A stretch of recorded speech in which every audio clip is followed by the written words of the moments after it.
সম্প্রতি ইরান ও আমেরিকার মাঝে চলছে চরম উত্তেজনা। যে কোনো সময় ইরানে হামলা চালিয়ে বসতে পারে ওয়াশিংটন।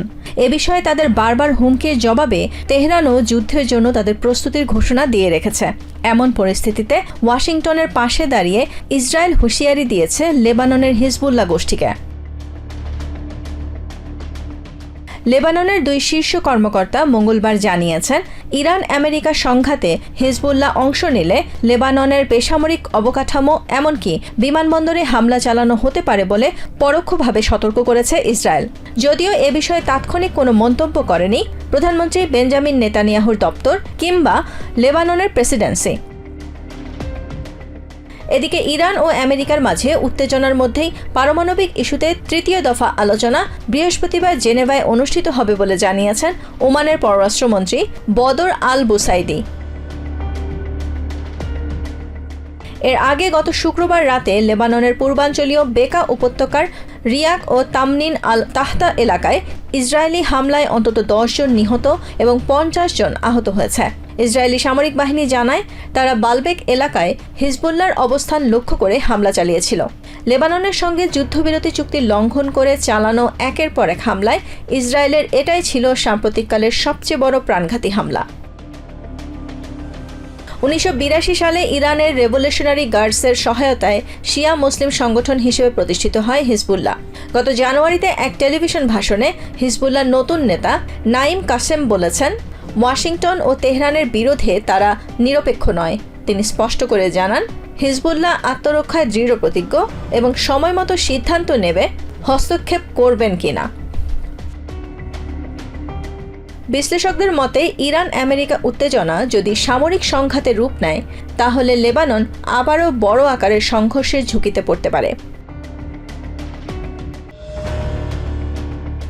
ইউক্রেন যুদ্ধের 4 বছর পূর্ণ হওয়ার দিনে রাশিয়ার নজরদারি ব্যবস্থা আরও জোরদারের নির্দেশ দিয়েছেন প্রেসিডেন্ট ভ্লাদিমির পুতিন।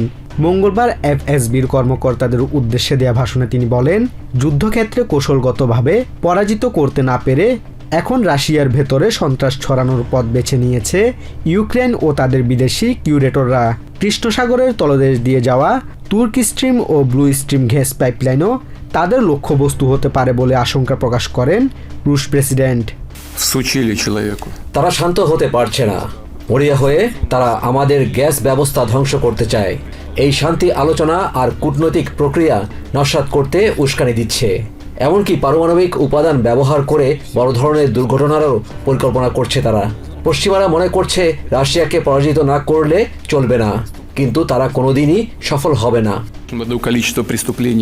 পুতিন হুঁশিয়ারি দিয়ে বলেন, যারা মস্কোকে চরম সীমার দিকে ঠেলে দিচ্ছে ভবিষ্যতে তারা এর জন্য অনুতপ্ত হবে। তিনি অবিলম্বে রাশিয়ার জ্বালানি ও পরিবহন অবকাঠামো এবং জনসমাগমপূর্ণ স্থানে নিরাপত্তা বলয় বাড়ানোর নির্দেশ দিয়েছেন। রাশিয়ার যখন এই রণহুঙ্কার, ঠিক তখনই কিয়েভে সমাবেত হয়েছেন ইউরোপিয়ান ইউনিয়নের শীর্ষ নেতারা। নিহত ইউক্রেনিয়ান সেনাদের স্মরণে মোমবাতি জ্বালিয়ে সংহতি প্রকাশ করেন তারা। এদিকে লন্ডন থেকে এক অনলাইন বৈঠকে যুক্ত হয়ে ব্রিটিশ প্রধানমন্ত্রী কিয়ার স্টারমার দাবি করেন, রাশিয়া আসলে যুদ্ধে জিতছে না। Whatever Putin tells himself and his people, Russia is not winning. And we must shift the narrative into that place with greater force and determination. যুদ্ধের 4 বছর শেষে আমেরিকার মধ্যস্থতায় হওয়া শান্তি আলোচনা যখন থমকে আছে, তখন দুপক্ষের এই পাল্টাপাল্টি হুঁশিয়ারি ইঙ্গিত দিচ্ছে যুদ্ধের মেয়াদ আরও প্রলম্বিত হওয়ার। ধ্বংসযজ্ঞ আর কয়েক হাজার মানুষের প্রাণহানির মাঝে দাঁড়িয়ে থাকা এই যুদ্ধ এখন রূপ নিয়েছে এক ভয়াবহ স্নায়ুযুদ্ধে। সার্বিয়ার বোগাটিক শহরের প্রধান মোড়গুলোতে এখন কেবল ট্রাক্টরের দীর্ঘ সারি। মঙ্গলবার ভোর থেকে জাতীয় পতাকা হাতে কৃষকরা জড়ো হতে শুরু করেন। কৃষি পণ্যের দরপতন এবং জ্বালানি সহ উপকরণের দাম বেড়ে যাওয়ায় প্রান্তিক চাষিরা দিশেহারা। পরিস্থিতি সামাল দিতে সরকারের ব্যর্থতা আর সস্তা দুধ ও মাংস আমদানির ফলে স্থানীয় বাজার ধ্বংস হয়ে যাওয়ার অভিযোগ তুলেছেন আন্দোলনকারীরা। মানুষের মধ্যে জেদ কমছে না, বরং বাড়ছে। আমরা শেষ পর্যন্ত লড়াই চালিয়ে যেতে প্রস্তুত। কৃষিমন্ত্রী সহ এই সরকারের বিশ্বাসঘাতকদের সব প্রতিশ্রুতি মিথ্যা। আমরা মন্ত্রীর পদত্যাগ চাই এবং যোগ্য প্রতিনিধি না আসা পর্যন্ত এই অবরোধ উঠবে না। sramno kad smo išli na razgovor. কৃষকদের এই ক্ষোভের সাথে যুক্ত হয়েছে 2024 সাল থেকে চলে আসা সরকার বিরোধী আন্দোলনও। রেল স্টেশনের ছাদ ধসে 16 জনের মৃত্যুর পর থেকে যে গণ অসন্তোষের শুরু হয়েছিল, কৃষকদের এই অবরোধ প্রেসিডেন্ট ভুসিকের পপুলিস্ট সরকারকে আরও বড় চ্যালেঞ্জের মুখে ফেলেছে। বিক্ষোভে থাকা ট্রাক্টরের উইন্ডশিল্ডে ঝোলানো প্লেকার্ডে লেখা ছিল প্রতিবাদের নানা শব্দ ও বাক্য। I terat ćemo. এখন আমাদের মাঠে কাজ করার কথা ছিল, কিন্তু আমরা রাজপথে দাঁড়িয়ে আছি আর পিছু হটার জায়গা নেই। আমরা খাদের একদম কিনারায় দাঁড়িয়ে আছি। No, na.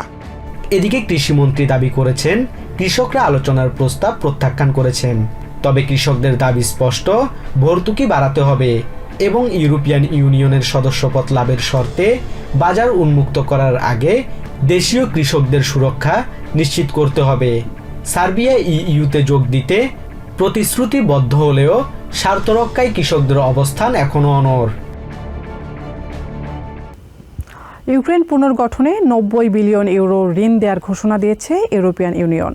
রাশিয়া ইউক্রেন যুদ্ধের চতুর্থ বার্ষিকীর দিনে কিয়েভে যৌথ সংবাদ সম্মেলনে একথা জানান ইউরোপিয়ান কমিশনের president Ursula von der Leyen. ইউর সদস্যপদ পাওয়ার জন্য ইউক্রেন সঠিক পথেই আছে বলেও জানান তিনি। ইউরোপিয়ান কাউন্সিলের প্রেসিডেন্ট অ্যান্তোনিও কস্তা রাশিয়াকে আন্তরিকতার সঙ্গে আলোচনার টেবিলে আসার আহ্বান জানান। তিনি বলেছেন, মস্কোকে স্বীকার করতেই হবে এই যুদ্ধ তারা জিততে পারবে না। রাশিয়ার আগ্রাসন শুরুর 4 বছর পূর্ণ হওয়ার দিনে ইউক্রেনের মানুষের জন্য সুখবর দিয়েছে ইউরোপিয়ান ইউনিয়ন। ইউক্রেন পুনর্গঠনে 90 বিলিয়ন ইউরো ঋণ দেওয়ার ঘোষণা দিয়েছে তারা। মঙ্গলবার কিয়েভে যৌথ সংবাদ সম্মেলনে এই ঘোষণা দেন ইউরোপিয়ান কমিশনের president Ursula von der Leyen. পাশাপাশি ইউক্রেনের জন্য 2026-27 অর্থ বছরে 920 মিলিয়ন ইউরোর নতুন শীতকালীন জ্বালানি সহায়তা প্যাকেজ নিয়েও ইইউ কাজ করবে বলে জানান তিনি। We call it the Steel Porcupine Loan because it should give Ukraine the strength of a steel porcupine, indigestible. European ইউনিয়নের সদস্য হওয়ার জন্য ইউক্রেন সঠিক পথেই আছে বলেও উল্লেখ করেন von der Leyen. And Ukraine is on a good way to become a member of the European Union. এক প্রশ্নের জবাবে ইউক্রেনের প্রেসিডেন্ট ভলোদিমির জেলেনস্কি জানান, আগামী 4 জুলাইয়ের মধ্যে রাশিয়ার সাথে যুদ্ধ বলতে প্রেসিডেন্ট ট্রাম্পের দেয়া সতর্কবার্তার বিষয়ে তিনি কিছুই জানেন না। Про це сказав президент Сполучених Штатів Америки. Для мене це нова інформація, хоча আমেরিকার মতো ইউক্রেনেও যত দ্রুত সম্ভব যুদ্ধ শেষ করতে চায় বলেও জানান তিনি। ми сьогодні часто говоримо про фаст-трек щодо EU, то фаст-трек точно щодо закінчення війни. ইউরোপিয়ান কাউন্সিলের প্রেসিডেন্ট অ্যান্তোনিও কস্তা রাশিয়াকে আলোচনা টেবিলে আসার আহ্বান জানান। And Russia must come to the negotiation table in the serious way and accept that it will not win this war. অন্যদিকে ব্রিটিশ প্রধানমন্ত্রী কিয়ার স্টারমার ও ফ্রান্সের প্রেসিডেন্ট ইমানুয়েল ম্যাক্রো ভিডিও কনফারেন্সের মাধ্যমে কোয়ালিশন অব দ্য উইলিং নেতাদের সাথে এক বৈঠকে অংশ নেন। যতদিন প্রয়োজন ইউক্রেনের পাশে থাকার অঙ্গীকার করেন Starmer. Today, as we mark these 4 years, is that we stand with Ukraine for as long as it takes. রাশিয়ার আগ্রাসনের চতুর্থ বার্ষিকীতে ইউক্রেনের প্রতি সমর্থন জানাতে দেশটির জাতীয় পতাকার নীল হলুদ রঙে সজ্জিত হয়েছিল জার্মানির বার্লিন ব্র্যান্ডেবার্গ গেট। মঙ্গলবার সন্ধ্যায় বার্লিনে রাশিয়ার আগ্রাসন বিরোধী ও ইউক্রেনের সমর্থনে বিক্ষোভ করেছে হাজারো মানুষ। একই দিনে ইউক্রেনকে সমর্থন জানিয়ে নীল হলুদ রঙে রঙিন আলোয় সেজেছিল প্যারিসের আইফেল টাওয়ারও। ইউক্রেন যুদ্ধকে বিশ্ব বিবেকের জন্য কলঙ্ক হিসেবে আখ্যায়িত করেছেন জাতিসংঘের মহাসচিব অ্যান্টোনিও গুটেরেস। মঙ্গলবার জাতিসংঘ নিরাপত্তা পরিষদের বিশেষ অধিবেশনে গুটেরেজের পক্ষে শান্তির জোরালো আহ্বান জানান আন্ডার সেক্রেটারি জেনারেল রোজমেরি ডিকার্ডো। একই দিন জাতিসংঘের সাধারণ পরিষদে ইউক্রেনের আঞ্চলিক অখণ্ডতা রক্ষার প্রস্তাব পাস হয়েছে, তবে ভোটদানে বিরত থাকে আমেরিকা ও চায়না। রাশিয়া ইউক্রেন যুদ্ধের চতুর্থ বার্ষিকী উপলক্ষে জাতিসংঘ সদর দপ্তরের নিরাপত্তা পরিষদের বিশেষ অধিবেশনে মহাসচিব অ্যান্তোনিও গুটেরেসের পক্ষে শান্তির জোরালো আহ্বান জানান under secretary general rosemary DiCarlo. যুদ্ধের দীর্ঘমেয়াদী প্রভাব এবং ভয়াবহ মানবিক ব্যর্থতার চিত্র তুলে ধরে অবিলম্বে এই সংঘাত বন্ধের তাগিদ দেন তিনি। 4 years after the Russian Federation launched its full-scale invasion of Ukraine, the war remains a stain on our collective conscience. যুদ্ধের শুরু থেকে এই পর্যন্ত 15,000-এর বেশি বেসামরিক নাগরিক নিহত এবং 3,000-এর বেশি শিশু হতাহত হয়েছে বলে উল্লেখ করেন তিনি। The ongoing fighting also poses direct risks to the safe and secure operations of Ukraine's nuclear sites. যুদ্ধ বিধ্বস্ত ইউক্রেনিয়ানদের মানবিক সহায়তা নিশ্চিত করতে বিশ্ব সম্প্রদায়ের কাছে জরুরি আহ্বান জানান D Carlo. And I urge member states to fully fund the humanitarian response. একই দিন জাতিসংঘের সাধারণ পরিষদের অধিবেশনে 107 দেশের সমর্থনে ইউক্রেনের সীমান্ত রক্ষা ও হামলা বন্ধের প্রস্তাব পাশ হয়। আমেরিকা ভোটদান থেকে বিরত থাকলেও আলোচনার মাধ্যমে শান্তির ওপর জোর দেয়। যদিও deputy foreign ambassador Tammy Bruce প্রস্তাবে কিছু শব্দ নিয়ে ওয়াশিংটনের আপত্তির কথা জানান। As we've said, this resolution also includes language that is likely to distract from ongoing negotiations, rather than support discussion of the full range of diplomatic avenues that may pave the way to that durable peace. British মন্ত্রী Steven Doughty তার বক্তব্যে স্পষ্ট করে বলেন, রাশিয়াকে তার নৃশংসতা বন্ধ করে এখনই সৈন্য প্রত্যাহার করতে হবে। Russia can end this war. It can do so tomorrow by withdrawing its troops, ending its atrocities, ending its attacks on civilians and children and innocent civilians across Ukraine. তবে এই খসড়া প্রস্তাবকে আন্তর্জাতিক দায়বদ্ধতা বলে উল্লেখ করেন ইউক্রেনের deputy foreign minister Mariana Betsa. This is not just a resolution of rhetorics. It is a resolution of responsibility.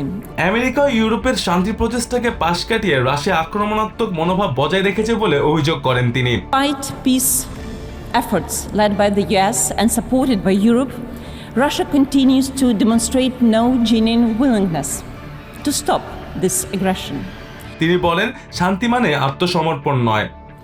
Ukraine seeks peace. We want peace more than anyone, but not peace at any cost, not peace at any price, not peace under the disguise of capitulation or surrender. তবে রাশিয়ার deputy ambassador আনা eve স্টিকনিভা অভিযোগ করেন, এই পর্যন্ত পাশ হওয়া সব প্রস্তাবে ইউক্রেনের রাজনৈতিক উদ্দেশ্য হাসিল করেছে। তার দাবি, এই প্রস্তাবে আসল লক্ষ্য শান্তি নয়, বরং রাশিয়ার উপর চাপ প্রয়োগ করা। Резолюции носит название «Поддержка прочного мира на Украине». Однако его содержание... এদিকে রাশিয়ার পররাষ্ট্র মন্ত্রণালয়ের মুখপাত্র মারিয়া জাকারোভা এক বিবৃতিতে বলেন, ইউক্রেনকে সামরিক সক্ষমতা বৃদ্ধিতে কোনো সহায়তা রাশিয়াকে কঠোর পদক্ষেপ নিতে বাধ্য করবে। জাকারোভা অভিযোগ করেন, ব্রিটেন ও ফ্রান্স গোপনে ইউক্রেনকে পারমাণবিক অস্ত্রের প্রযুক্তি সরবরাহে প্রস্তুতি নিচ্ছে।